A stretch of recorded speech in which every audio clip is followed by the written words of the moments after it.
On today's show, we have two dreamers who are in therapy. One is working on dad and the other is working on mom.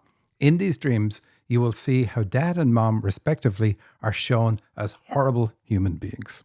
Yikes.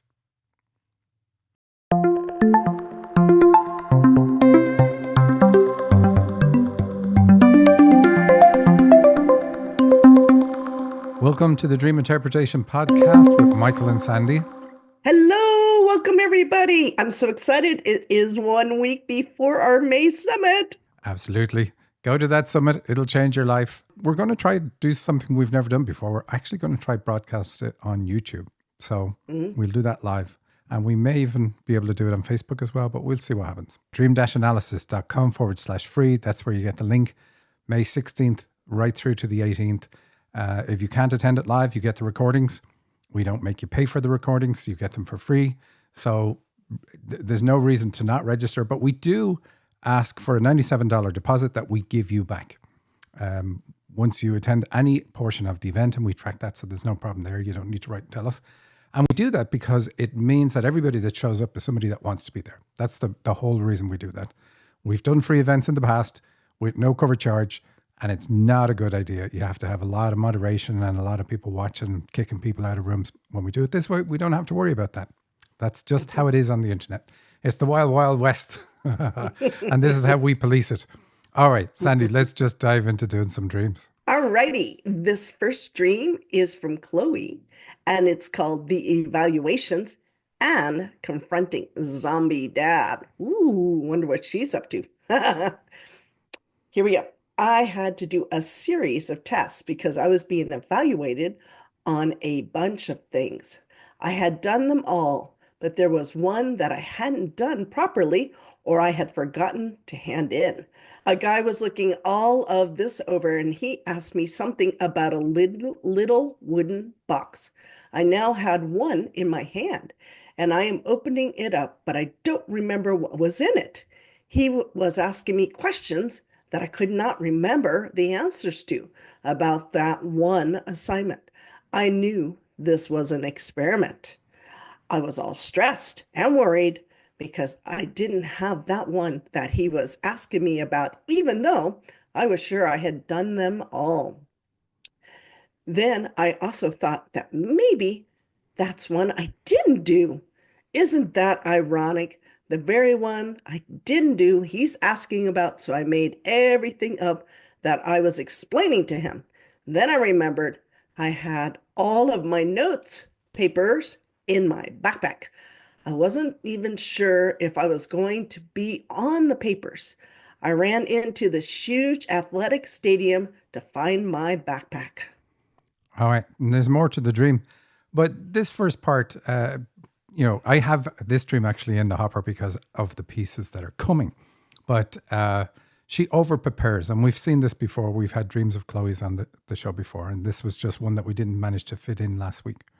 And so she's done the test. She knows she's done great on everything except one. And then this guy is quizzing her on the one, and she's like, isn't that just typical, the one?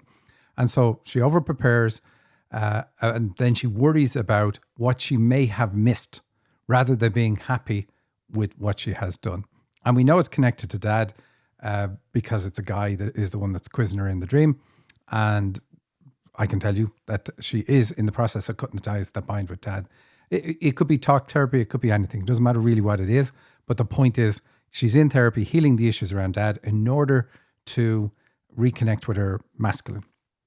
And this dream kind of at the start shows us the setup.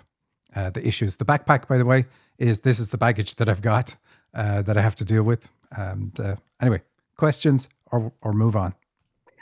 Questions. So she's being evaluated on a bunch of things. So is she like taking a test? Yes. Well, I mean, it's akin to it. So it's like, this is the way it was with dad.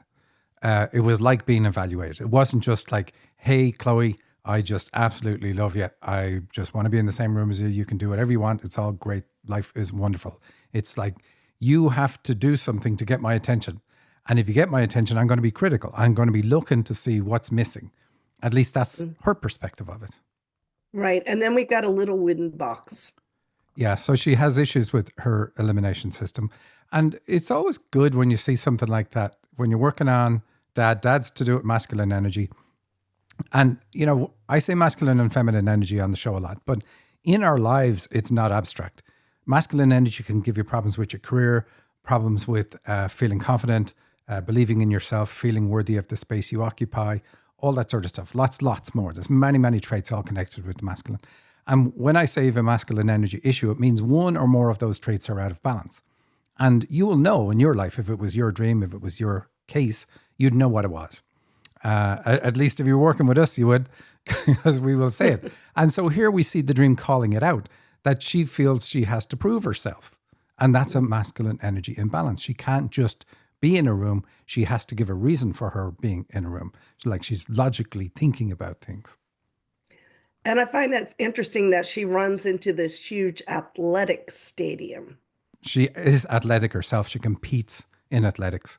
And so Okay. the fact that she does that is linked to the fact that she was doing it to try to get dad's attention. Oh, very good. Okay, here's more of the dream. There are the blue plastic folding chairs for seating, and I counted three people scattered at various positions in the stadium. I am flying around above the seats, and there seems to be more people arriving. I like the fact she's flying there, Michael. Yeah, and that's a positive masculine. She has the ability to project her mind. So what she's doing in the dream, any flying dream is about, it's about mentally rising above your problem. And that's why being in her head is a safe place for her, because it gets her away from the emotional turmoil or negative fear space that she has when she's in the heart. So we see that ability, and then we see the age 3 because there's only 3 people there. And we already know it's a childhood thing because she said it was a small wooden box. So the reference to small is, or she says little, but it's bringing us back to the time when you were little. Mm. And then what about blue plastic? Blue is about philosophy of life, and the fact that it's plastic means it's man-made. So that there's kind of like a conventional or non-natural influence in her philosophy of life that comes from the age of 3. And like I said earlier, we're really doing this dream for the next piece. She has a fear of facing the issues with dad. And that's not just Chloe, that's everybody, no matter what, who we are. And the fears are subconscious. So we don't even know that we have these fears. But she faces them in the next piece. And we see the fear because he shows up as a zombie. Now, she hasn't said dad at all in the dream, but she will in the next piece. But every man in the dream is going to symbolically represent dad anyway. All righty, here we go. I come to one guy who's kind of bloody and dirty on his face. It feels like dad. I move down closer to him. He is wearing a white long-sleeved collared button-up shirt that is torn and shredded with gray pants that are also looking disheveled. He looks like a zombie. I know he's going to come after me because he's watching me. I fly over top of him and he starts to get up out of his seat. And I turn and I scream at him in the face. I do this 2 or 3 times because I'm so angry at him. It's everything I've got, and I am just blasting him with it. I feel like it's not me. There is so much anger coming out at him. At one point, I could see the letters pouring out of my mouth as I was screaming at him. I settle down, and he goes back down into a seat. Woohoo, Michael. All That's right. crazy. Could you even imagine that? Well, Cor, first of all, the flying. I love the No, we flying. already can't imagine it. But here we see her confronting dad, and she says it's dad, like, so that's fine. And that's excellent to see in the dream, because when you're working on issues around dad, you have to face them. And here we have it. We see the anger as well. So we know that there's anger connected with dad that she's got to deal with. But it's an excellent dream because this is the scenario. I could never vent at dad in reality, but here I'm getting to do it in a dream. It's great. Yeah, it's awesome. I love it. I love the. Anyways, we'll continue. I pick up my backpack and I'm going back over where this evaluation guy was. Now, the zombie guy is looking clean and normal, and he is holding the door for me to go in. I'm looking through my backpack because I know I have the information I'm looking for. I pull out a big pile of papers. There was one red and one blue plastic little folder in my backpack too. But I didn't think he needed those, so I left those in the backpack. He had asked for my work to prove that I was prepared. I had it all in my backpack. He says, "Oh, you have a lot of paper." I said, "Yes." And I handed the pile to him. He was going to take them and look at them, I guess. Okay, Michael, that's it. All right. Well, the backpack, like I said, is the baggage that needs to be discarded, not what she's doing in the dream. So she's not finished. She's working on the issues around dad, but she still has them. She's still carrying them. And so what she has to do is drop her need to explain herself to people. Like that's the piece that is happening here. And then we saw it earlier as well. Now, we don't in a therapy try to do that because what they really are is a defensive trait that we adopt in order to make sure that that horrible feeling that we had before never happens again. And so if I keep proving myself and proving myself, proving myself, then I'm good. But once we heal the trauma, she won't feel that need anymore. And then she's freed.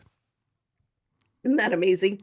I love the fact that the zombie guy holds the door for her Yeah. and is looking normal. You want to explain that? Yeah, it's absolutely brilliant. By facing her issues, her masculine energy will switch around from being something to be afraid of to something that will support her. I mean, the zombie is holding the door open. Doors represent opportunities. So this shows this is the way. This is the opportunity she's meant to take. So we know that what she's doing, well, working on the issues around dad, is exactly what she needs to do. And then also, like, notice the word prove. Like, I have to prove myself to others. And when I was talking to Chloe about this, she said, in reality, I tried to get straight A's to get dad's attention. And I was saying, oh, well, that's perfect because it's a test in the dream. And that fits because she's doing an exam in the dream. Wow, Michael, that's really amazing. How far along in the therapy would you say she is? Because it seems like things are changing nicely for her. So this is one of the great things. We look at the dreams, even if we don't understand them. So if you're looking at your own dreams and you're in therapy and you see negative males like this, like prove this to me and prove that to me, and a zombie character, then you know the therapy's working because it's showing the negative aspects. We don't need to know any more than that. Now, of course, when we look at it, we can see tons more. I mean, there's way more in this dream than we're even covering. But it's great because then we know, okay, this therapy is exactly what you need. And if it changed, if the mold of this therapy changed, then we would have to ask and go, okay, are we done with the phase around dad? Do we need to switch to somebody else? Like, what is going on here? Typically, what happens, we work on one parent and then we get to the end of that and all our dreams change. We have positive characters showing up in the dreams, like the zombie becomes positive. So that could have been the zombie and the zombie changing character, or it could be another male character holding the door open for her. It doesn't matter. Both work really well. Obviously, the zombie changing is better, but we see the negatives, then we see positives, and then we are going to see a mix of them, and then we will only see positives, and then it's done. Then your dreams are going to switch to being about something entirely different. And typically it's like they're going to switch to talking about mom or some other issue. And so men will disappear from your dreams and women will appear. And the way to look at it is your dreams don't even give you a reprieve. They just say, what's really important, you need to work on that. It's really important. And then you keep doing it and you're moving the needle, you're moving it down and down and down. And the priority becomes less and less and less. And eventually mom passes dad out if you're unlucky. Or maybe you don't have something else. Maybe the next thing is a gift and your dreams are going to say, now you need to use this gift. But in a lot of people's cases, if you've never done a therapy before, it just goes straight from your work on dad, work on dad, work on dad to now work on mom, work on mom, work on mom. They don't even go well done. They kind of do. You have a kind of a 3-day window where you have positive dreams that are congratulations and you're moving up in a class or you get an award or something like that. But Well, that's lovely. Yeah. But it doesn't matter. The point is, once the dreams change, then we know the issue is dealt with. Awesome. Well, let's move on to another dream. This one is Simon levitates the pebble / gold nugget. And this is from Sarah, and it looks interesting. I'm in an open plan kitchen area in a house with my ex and a man who is some sort of a guide, spiritual coach, marriage guidance counselor. He is there to help us. I go to an enclosed adjoining room to meditate on my own. I set my intentions to connect spiritually with my brother Simon, who has passed. So Sarah, different person, is also working on healing issues with her masculine side. And so we see men show up in the dream. We see a positive guy because he's a guide or a spiritual coach or a counselor. Yeah. And she even says guidance counselor. So these are her gifts. We see our gifts in the dreams as well. It's not all bad. We see the ex, we know he's going to be negative. He does turn negative in the dream. Then we see the positive man. And then she goes to the adjoining room to connect with her lost male brother. All brothers are male, of course, but emphasizing she's connecting with the masculine because she goes into this room to meditate and connect with Simon. Yeah. Alrighty. There are a few small pebbles on the ground in front of me, and I notice one of them start to shake and jump about, while the others are perfectly still.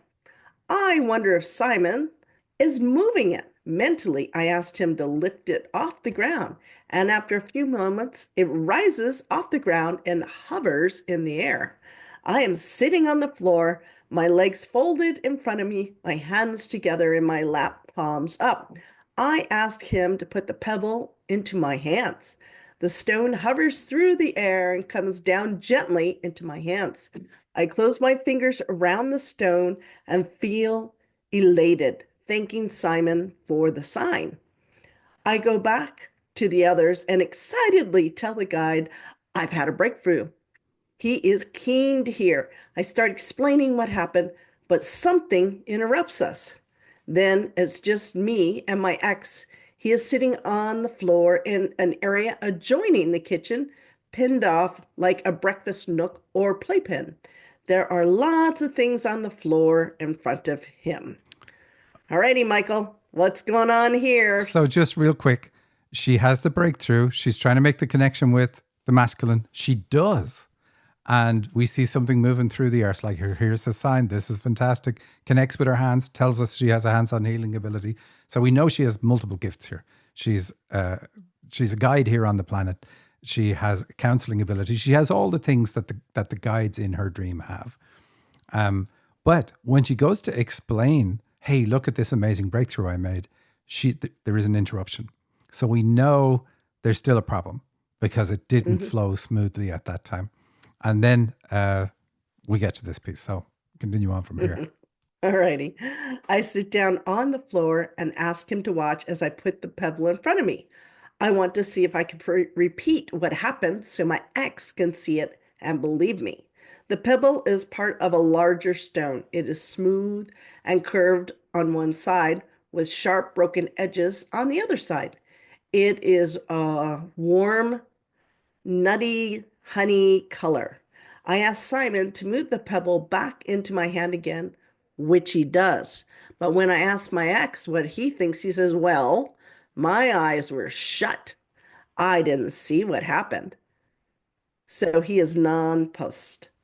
I say, why were your eyes shut? He said he thought it would influence things if he was watching. All righty, Michael. I want to hit him, and it's only a dream. I mean, and this is the issue that she's got. She's working on dad. That's already a given. And all the men in the dream represent dad. But her ex is very like dad. Dad was impossible to impress. That's what she said. And I said, was your ex like that too? And she said, yeah, he would pour cold water on everything she did. And so we see it in the dream. But here's the point. Like, her issue is because of the masculine energy imbalance, she tries to impress other people rather than being happy with herself. Like, who cares if nobody else saw that pebble move? Like, this is her dream. She should just be fantastic and elated. Like, this is astounding. But instead, she has to show other people, almost like it's not real to like and show other people. And that's the problem. Ah, yes. Very interesting. Okay, we're going to continue on because that was good. So I do it one more time, asking him to keep his eyes open. I can't see the pebble on the floor as my crossed legs are in the way. So I lean forward and get a glimpse. It has become a gold nugget or a nugget-shaped coin with the face of the queen stamped on it. I repeat the process, and again, it lands in my hands, in my lap. David says, "It's all right, I suppose," or something rather dismissive, unenthusiastic, nonchalant. Oh my God. I stand up, upset by at his words. I say, "How could you only say that? If it was one of your friends who had done that, you'd just be amazed and all over it. But with me, you are so cold." Wow, she calls him out on it. I love it. All right, Michael. Excellent. And that's a point that we see in the therapeutic process. Just like the last dreamer, when she confronts the zombie guy, here she is confronting the representation of her dad in her dream, represented as her ex. We also see more gifts, though. We see the queen is on this gold nugget coin, and the queen represents spiritual leadership ability. But we know that because she said there was a spiritual coach, spiritual leader at the start of the dream. So this backs it up. And I said because of the hand reference, the pebble going into the hand, she had hands-on healing ability. And then we see this gold nugget. So the gold is another symbol. It's the color of the sun. That's the healing device, the big healing device, the symbol in our dreams, gives life to the planet, let's say. That's how healing it is. So what she's actually doing and what we do in our dreams is use our own healing abilities or use our own gifts to heal ourselves. But pretty cool. The fact that she confronts him, that's what's good. Yeah, that was excellent. We are almost done with this dream, just a little bit more. Then a young woman is in the kitchen. She's a tour operator on the trip we're on and is excitedly telling us about an activity we're going to do, which she just experienced. She's a large woman, quite tall and rather fat. Her clothing is skimpy. Her belly is large and sticks out. She is happy and enthusiastic. Wow, All right. what a change. So yeah, a switch. So like I said, it's good when we see women starting to come up in the dreams because it means you're successfully knocking away some of the issues around dad. When we see someone who's overweight, is I protect myself. This is what I do. I put layers around myself to protect me from other people. She says this woman is a tour operator, so another guide, somebody who helps other people on their journey. That's what she does. That's what the queen earlier represents. And that's what the spiritual counselor at the start all represent. But really, her issues that she's working on is that because dad was so hard to impress, it has sucked the joy out of her amazing achievements. And she has amazing achievements, but she's doing it, having these amazing achievements, hoping to get the attention that she never got from dad. That's amazing. I love the fact at the end she's happy and enthusiastic. All righty. Well, let's move on to the next dream. And I love the title of it. This is from Amy, and I marry a stranger. I marry a man in a foreign country, somewhere in Europe, Germany, Italy. It's hard to tell. The man I had started dating had been with my childhood friend Jessica, who's a poet and teacher, before me. I am worried about him having STDs that he got from her before we have sex. I don't think we've had sex yet, and I'm worried that it'll be boring. I'm worried about bad communication and getting stuck with a person who can't talk things out with me, and life feels dull. There's all this abstract family energy around us that is supporting and or not supporting us. Our relationship is pretty new, so it's strange that we would just get married. I barely know him. Some people around us don't trust me. So here we're switching. Amy is actually working on healing issues around the feminine side. And we see a woman in the dream, Jessica, but Jessica has probably given an STD to the person I'm going to get married to. So we don't see a good view of the feminine. And this is like exactly what we will typically see all the time. Whoever I'm working on is going to show up in a bad way, like dad showing up as a zombie in the other dream. Here we have somebody who you really don't want to be around. And even if I'm with somebody who is with them, I can get something indirectly.